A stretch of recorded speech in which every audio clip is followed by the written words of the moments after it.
وسط مدينة خليل الرحمن وعلى مساحة 16,000 متر مربع. يرتفع المبنى الجديد لمجمع محاكم الخليل بعد 4 سنوات من العمل الدؤوب بروح الفريق لإقامة هذا الإنجاز الكبير وتلبية حاجة المواطنين في المدينة لأجل وصول ميسر للعدالة.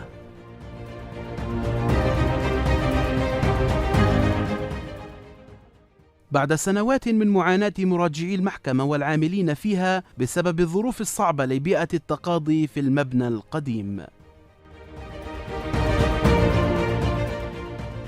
يجسد هذا المبنى الكبير أفضل المساحات والأنظمة المعيارية التي تساعد السلطة القضائية في تقديم خدمة التقاضي على أكمل وجه.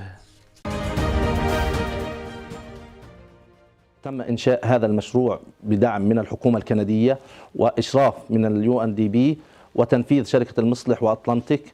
هذا المبنى يحتوي على العديد من الأنظمة الحديثة والمتطورة التي تسهل عملية الوصول إلى التقاضي.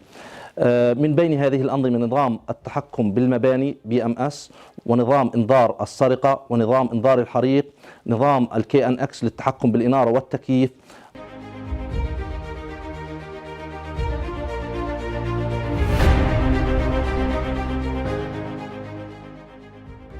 ببلش بداية في القضايا المفصولة اللي انتهت، وببلش يربطهم بالتسلسل، بحطهم في البيلة اللي خاصة فيها وبحضرها للنقل لعملية النقل. لما تيجي الشاحنات تحملهم من هون يحطوها في الأرشيف في المبنى المقر الجديد. في المقر الجديد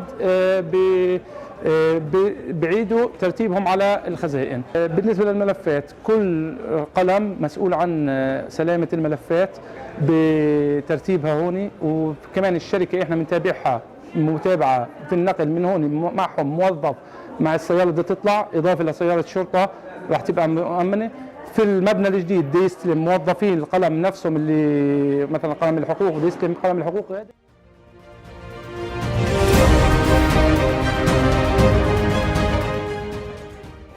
بيئة ملائمة بالتقاضي نتيجة مساحة المحكمة والقاعات والأمن. راح يوفر مساحة المحكمة طبعا توفر الأمن لكل المراجعين المحكمة المتقاضين. عندك ساحات متخصصة، أقلام متخصصة، في مركز استعلامات راح يكون في بداية المحكمة. أي شخص ممكن يتوجه للمركز ويعرف وين موجودة قاعة التقاضي عنده، بأي جهة يتوجه، وقتها بكل أريحية بيدخل على قاعة المحكمة وبتم محاكمته ضمن بيئة عادلة مريحة له، وبتوفر الحماية له أكثر. كمان المتقاضين أو حتى المتهمين موجودين في نظارات متخصصة من النظارة بتوجه للقاعة بأريحية، بيصل لقاعة التقاضي داخل نظارة التقاضي ما في أي حدا بشوفه، وهذا بوفر حماية له. نفس الشيء للشهود الموجودين بالمحكمة، سواء نساء رجال أطفال، موجود لهم غرف متخصصة للتقاضي.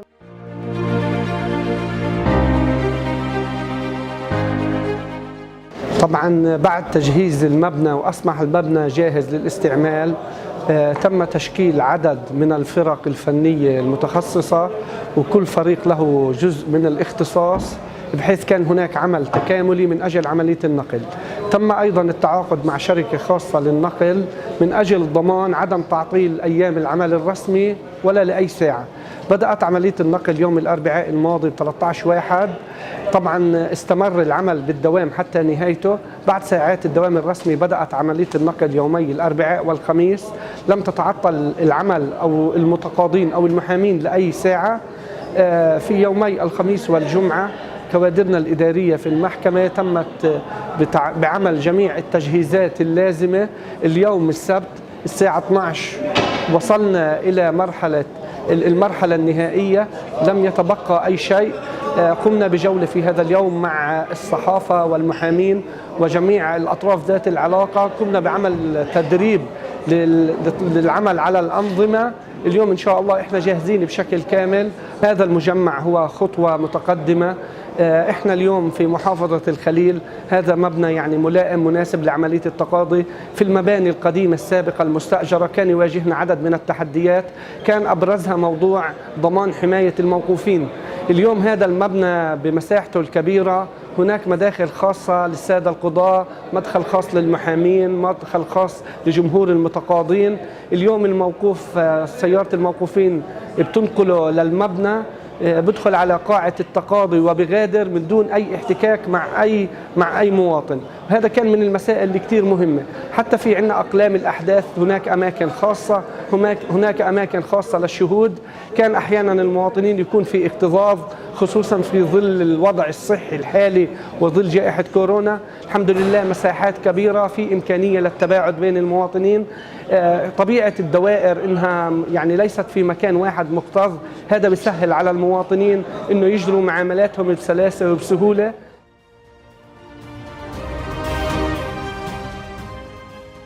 إن ملائمة مباني المحاكم لاحتياجات القضاء يوفر بيئة ملائمة للتقاضي وضمانات أكيدة للمحاكمة العادلة، تعزز من هيبة السلطة القضائية وتشيع الطمأنينة بين المواطنين على حقوقهم وحرياتهم.